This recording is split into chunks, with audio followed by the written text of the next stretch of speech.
हमें अपनी गलतियों से सीखकर निरंतर लक्ष्य की तरफ अग्रसर रहना चाहिए। हमें गलत कार्य से दूर रहने चाहिए। नमस्कार दोस्तों, स्वागत है आपका हमारे चैनल में एजुकेशन फॉर नॉलेज में। आज के इस वीडियो में हम लोग झारखंड के क्षेत्रीय राजवंश यानी रीजनल डायनेस्टी और जितने भी राजवंश थे, राजा या रूलर या शासन थे, उससे संबंधित सारे फैक्ट जो भी बनते हैं इसमें देखेंगे। इसमें टोटल 105 प्रश्न हैं कि यार यहाँ पे 105 प्रश्न जो है इस टॉपिक से संबंधित जो भी प्रश्न पूछा गया वो भी आपको साथ में देखने को मिलेगा प्रीवियस ईयर क्वेश्चन के रूप में, यानी पीवाईक्यू। और इस टॉपिक से जितने भी प्रश्न बनने चाहिए एडिशनल, सारे एमसीक्यू बनाया गया है, तो यहाँ एमसीक्यू भी मिलेगा। तो यहाँ पे जो क्वेश्चन पूछा गया है वो जेपीएससी जेएसएससी से लिया गया है, यानी इन्हीं के एग्जामों में जो भी पूछा गया है वो जेएसएससी हो या जेपीएससी हो, सारे है। ये चैप्टर आपका 10 है। आज हमारा पार्ट वीडियो 3 होगा, क्योंकि अगर आप पार्ट 1 नहीं देखे हैं तो ज़रूर देखिए, पार्ट 1 और पार्ट 2 देखिए। अब तक हम लोग इस चैप्टर से संबंधित 50 प्रश्न कंप्लीट किए हैं। आज हम लोग 51 से कवर करेंगे, 75 तक देखेंगे और बहुत इंपॉर्टेंट होगा। टोटल हम लोग बहुत ही जल्द जो है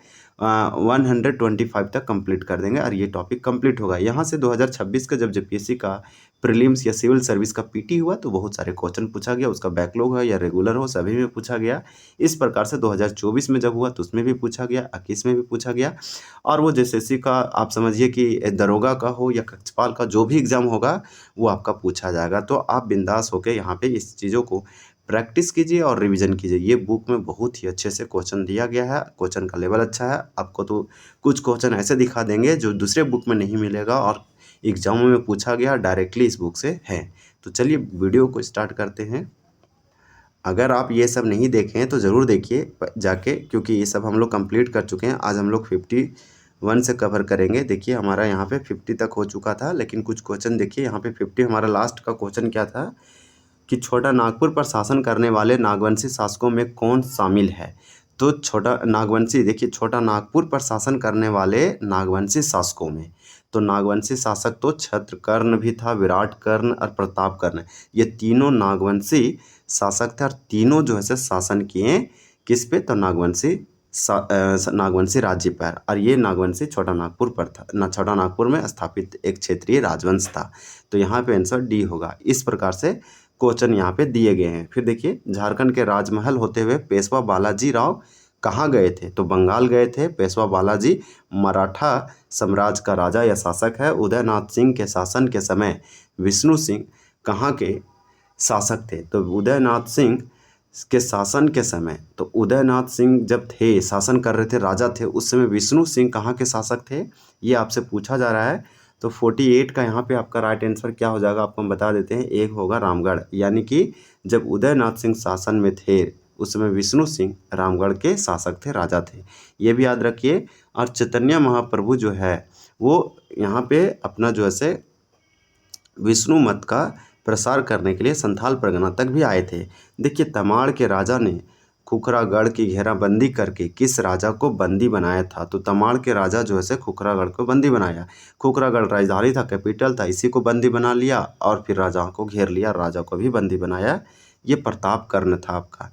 तो इस प्रकार से आप ये वाला 47 का आंसर आप देख पाएँ कि यहाँ किस प्रकार से इसमें क्वेश्चन दिया गया है। और देखिए क्वेश्चन कि मुगल सूबेदार फर्रुखदौला ने किसके शासन काल में आक्रमण किया था, तो 46 का राइट आंसर सी है आपका, शिवनाथ शाह होगा। यदुनाथ शाह ने किसके आक्रमण के बाद अपनी राजधानी पालकोट जो है बदल दिया, स्थानांतरित यानी ट्रांसफ़र कर दिया, तो 45 का आपका बी होगा, सर बुलंद खां। और भी क्वेश्चन दिया गया जैसे में देखिए, वह कौन सा नागवंशी शासक था जो विष्णु सिंह के माध्यम से मुगल सूबेदार अलीवर्दी खां को मालगुजारी का भुगतान करता था, तो 44 का राइट आंसर ये है, उदयनाथ शाह। तो इस प्रकार से कुछ क्वेश्चन हम लोग देखें। चलिए हम लोग आप देखेंगे 51 में देखिए आपसे क्या पूछा जा रहा है। 51 में क्वेश्चन तो यहाँ दिया गया है कि नागवंशी शासक सबसे पहले एनीसा किस बाजार को बसाया था, तो कोई बाजार मार्केट या हाट को जो है लगाया बसाया उसे, तो यही पूछा कि एक नागवंशी शासक था, राजा था एनीसा। एनीसा किस बाजार को बसाया था, तो ये बहुत ही अच्छा क्वेश्चन है। 51 का हो जाएगा डी, हटिया। हटिया बाजार को बसाने वाला शासक कौन है, तो एनीसा है, जो कि एक नागवंशी शासक था। भास्कर राव पंडित जो मराठा योद्धा था, तो भास्कर राव पंडित एक मराठा योद्धा, उसने यानी कि मराठा डायनेस्टी का एक शासक था, आप समझिए। योद्धा लिख रखा है, तो भास्कर राव पंडित कहीं ना कहीं मराठा साम्राज्य का ही व्यक्ति है। उसने झारखंड से होकर बंगाल पर आक्रमण किया, तब बंगाल का सूबेदार कौन था? तो झारखंड से होते हुए बंगाल पर अटैक करने के लिए गया, तो बंगाल का सूबेदार कौन था जिस पे अटैक करने के गया था झारखंड से होते हुए? 52 का यहाँ पे राइट आंसर आपका ये हो जाएगा अलीवर्दी खां। देखिए अलीवर्दी खां पर अटैक करने गया था, उसमें बंगाल का सूबेदार था अलीवर्दी खां, और ये आपका भास्कर राव पंडित है जो झारखंड से होते हुए गया था। 1742 ईस्वी में किसने झारखंड के रास्ते से होकर बंगाल पर आक्रमण किया था? तो क्वेश्चन सेम है आपका, 53 का बी होगा भास्कर राव। ये अभी हम लोग जस्ट ऊपर देखें, ये क्वेश्चन और ये क्वेश्चन में कोई ज़्यादा डिफरेंट नहीं है, आप दोनों क्वेश्चन को अच्छे से कवर कर सकते हैं। 1742 ईस्वी में भास्कर राव पंडित ने क्या किया? झारखंड से होकर बंगाल पर आक्रमण किया। उस समय बंगाल का सूबेदार अलीवर्दी खां था। वही इसमें भी पूछा कि कौन गया था 1742 में, तो भास्कर राव गया था। अब हम लोग क्वेश्चन नंबर 54 देखेंगे कि नागवंशी राजा, तो नागवंशी राजा ने सर्वप्रथम नवरत्न नामक पंच मंजिला भवन का निर्माण कहाँ करवाया था? तो 54 का सी होगा दोयसा में। तो ये वाला आप याद रखिए, दोयसा वाला। नागवंशी राजा ने सबसे पहले नवरत्न नामक 5 मंजिला का भवन, इसका मतलब नवरत्न नामक जो है एक 5 मंजिल का 5th फ्लोर का एक बिल्डिंग था, भवन था, जो उस बिल्डिंग का नाम नवरत्न था। ये नागवंशी राजाओं ने सबसे पहली बार बनवाया और ये दोयसा में बनवाया। रक्सेल स्वयं को क्या मानते थे? तो रक्सेल स्वयं को क्या मानते थे? यहाँ पे आपका राइट आंसर क्या हो जाएगा 55 का? तो बी हो जाएगा, राजपूत मानते थे रक्सेल अपने आप को। इनमें से कौन सा शासक जो है या राजा या किंग है जो उदयनाथ शाह का उत्तराधिकारी था? तो उदयनाथ शाह का उत्तराधिकारी कौन था? तो 56 का आपका यहाँ पे सी हो जाएगा, श्याम सुंदर शाह। चलिए क्वेश्चन नंबर हम लोग नेक्स्ट देखते हैं, ये आपका 57 है। 57 में पूछा गया कि निम्नलिखित में से कौन साहेब राय का उत्तराधिकारी था? तो साहेब राय का उत्तराधिकारी कौन था? 57 का ए हो जाएगा रंजीत राय। साहेब राय का उत्तराधिकारी रंजीत राय था। फिर पूछा गया कि भागवत राय किस वंश की स्थापना की थी? तो 58 है, 58 का आपका बी हो जाएगा चेरो वंश। तो दोनों क्वेश्चन याद रखिए। एक क्वेश्चन पूछा कि साहेब राय का उत्तराधिकारी कौन था, तो 57 का आपका यहाँ पे ये हो जाता है कि साहेब राय का जो उत्तराधिकारी सक्सेसर था वो रंजीत राय था। और भगवत राय किस डायनेस्टी या वंश का स्टेबलाइजमेंट किया, स्थापना किया? तो 58 का यहाँ आंसर दे रखा है आपका बी, यानी चेरो वंश का स्थापना भगवत राय ने किया। नाग वंश की राजधानी व उसके संस्थापक के संदर्भ में कौन सा मिलान जो है गलत है? मतलब 3 तो सही है। तो इस प्रकार से 59 का यहाँ पे आंसर ये हो जाएगा रातूगढ़ सरननाथ, जो कि गलत है। तो नागवंश की राजधानी और उसके संस्थापक, तो पालकोट यदुनाथ शाह एकदम सही है। दोयसा जो है दुर्जन साल का है, दोयसा, ये भी याद रखिए। दुर्जन साल वही जिसे शाह का उपाधि दिया गया और 12 साल तक ग्वालियर के किले में रखा गया, जहाँ गिर के समय ये वाला भी याद रख सकते हैं, यह शाहजहाँ था। तो ये वाला आप जो है कन्फर्म कमेंट करके बता सकते हैं, शाहजहाँ के समय में किया गया। और ये भी याद रख सकते हैं हीरा का परखी था। तो 1627 में इसे छोड़ा गया और 1616 ईस्वी में शायद इसे बंद किया गया था, तो 12 वर्षों तक। तो ये वाला भी आप याद रख सकते हैं। तो दुर्जन साल को इस तरह से याद रख सकते हैं, दोयसा। हम इतना स्टोरी इसलिए बताएं ताकि ये वाला आपको याद रहे कि दुर्जन साल का कैपिटल दोयसा था, यदुनाथ का पालकोट था, और सुतियांबे का तो आप जानते हैं फनी मुकुट राय। फनी मुकुट राय ने जो है नागवंशी या फिर नागवंशी राज्य का स्थापना किया। प्रथम शताब्दी 64 ईसा पूर्व और 66 परगनों में उसे विभक्त किया। और ये जो आपका सुतिया नागखंड था उसका जो अंतिम शासक राजा था मदरा मुंडा, उसे हराकर ये किया और उसका कैपिटल ये सुतियांबे बनाया और बनारस राजघराना में शादी किया। तो ये सब भी जो है याद रख सकते हैं।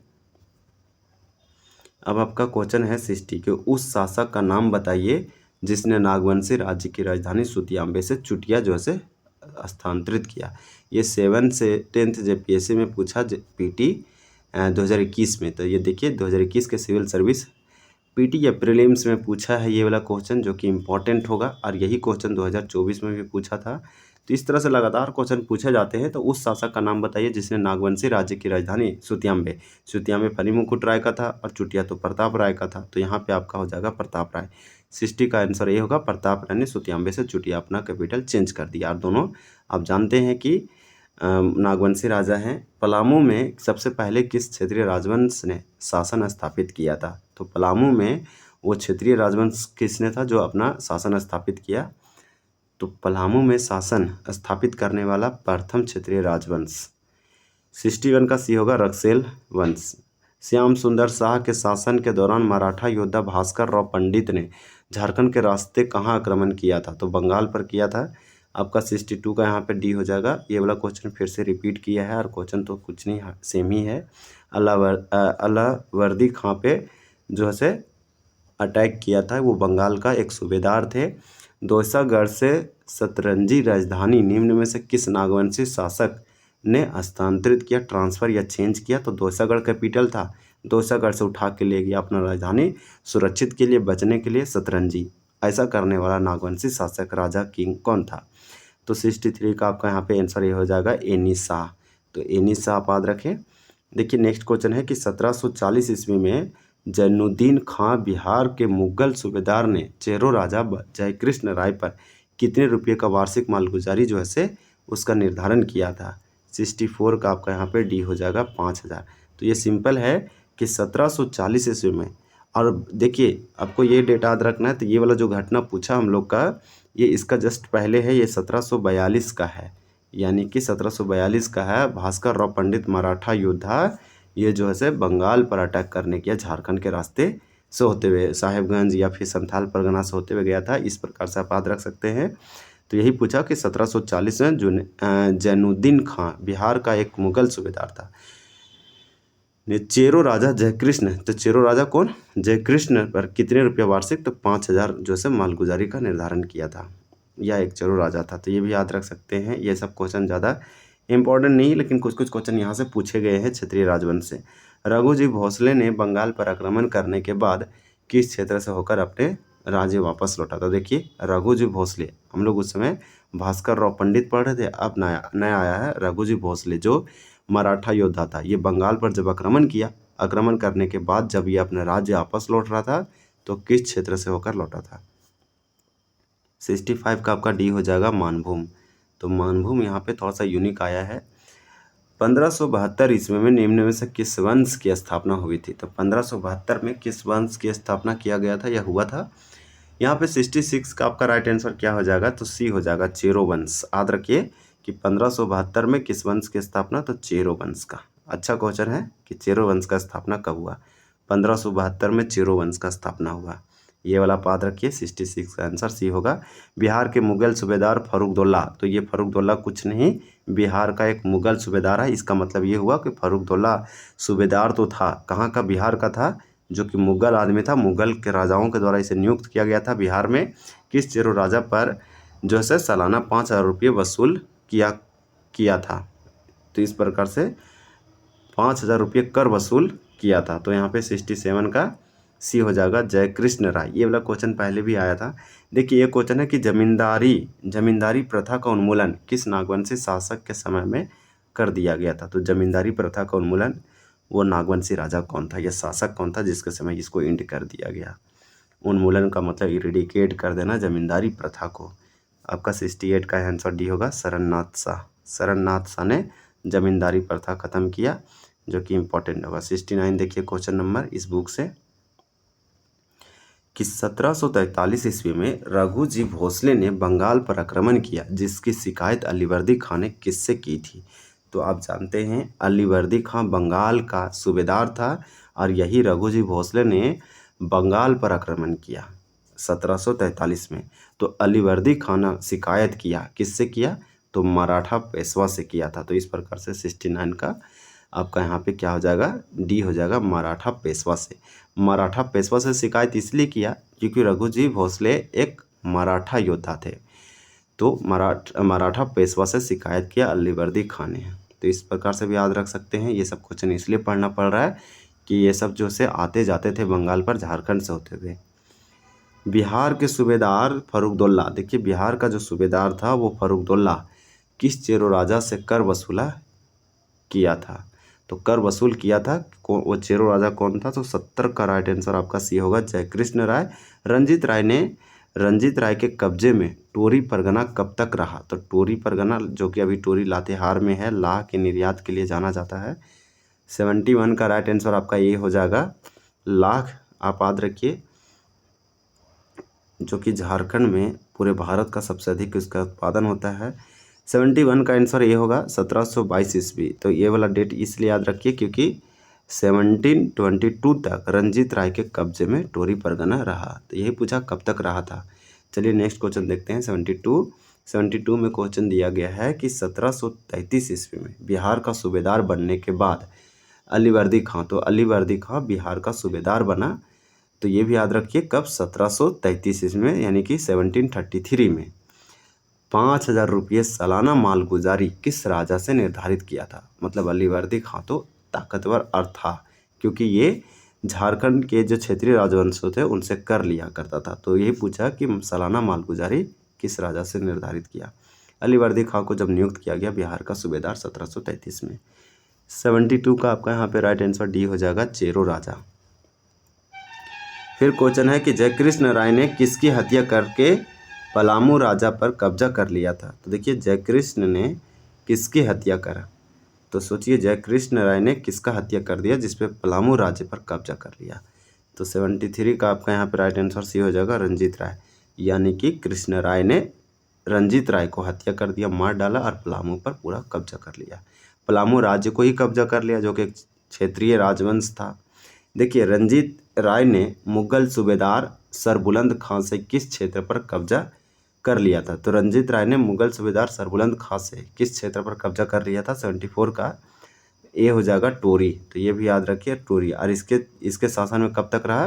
तो हम लोग देखें 1722 तक रहा। इसके बाद रक्सेलों के पलामू में शासन के समय खरवार जनजाति, तो खरवार लिखा है तो खरवार जनजाति के शासक थे। तो खरवार जनजाति के शासक कौन थे? रक्सेलों के पलामू में शासन के समय। 75 का आपका यहाँ पे राइट आंसर डी होगा, प्रताप धवल। तो इस प्रकार से आज हम लोग इस वीडियो में टोटल 25 प्रश्न देखे। इस प्रकार से 75 तक हमारा कंप्लीट हो गया। अब हम लोग पार्ट 4 लाएंगे जिसमें से 25 कंप्लीट करेंगे तो 100 हो जाएगा, और इसमें टोटल 125 दिया है। तो हम लोग पार्ट 5 तक इस पूरे चैप्टर को एंड करेंगे। जो क्षेत्रीय राजवंश से इंपॉर्टेंट होता है, टफ भी होता है, और यहाँ से लगातार क्वेश्चन पूछे जाते हैं। जैसे में क्वेश्चन पूछा गया, आप जानते हैं कि भावराय श्रीवास्तव किसके दीवान थे? तो फनी मुकुट राय के थे। ये सब क्वेश्चन पूछा जाता है, खास करके तो फनी मुकुट राय से तो बराबर पूछे गए हैं, तो पूछे ही जाएंगे। तो इस प्रकार से आप इसको रिवीजन कर सकते हैं। वीडियो देखने के लिए बहुत बहुत धन्यवाद।